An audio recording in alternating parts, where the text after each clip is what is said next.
Now let's, when we're architecting enterprise software products or we're building enterprise software products, there is, in my mind, two aspects. There's building a sound architecture of the product. So, there's aspects of platform and security and other services to make the quote unquote bells and whistles fly. And then there's going to be people with lots of ideas around bells and whistles. And sometimes a bell and whistle is so needed to land that big whale of a customer, or to land, the next 5 customers in banking or some sector. But how do you make that trade-off between, I feel like bell and whistle is the wrong term, but let's just go with it. How do you make that trade-off between that very important bell or whistle and architecturally not introducing too much technical debt? You've probably seen that all the time. So you probably have an agenda, but then you probably have to like make improvisations. So talk to me about that.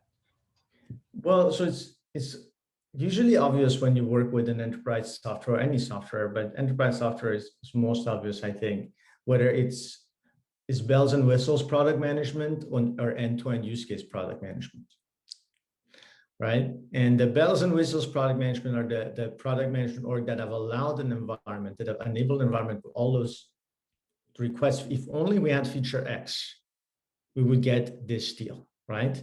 And they've enabled where like, okay, now configuration is all over the place where you have feature X and Y and they just get across the board. It's just feature central, right?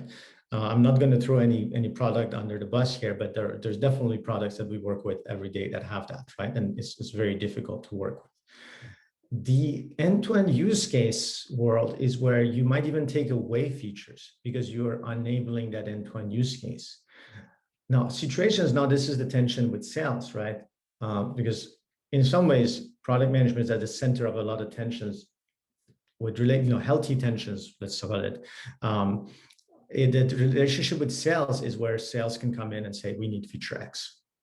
And if we don't have feature X, we won't close this 5 million, 10 million, you put your number deal.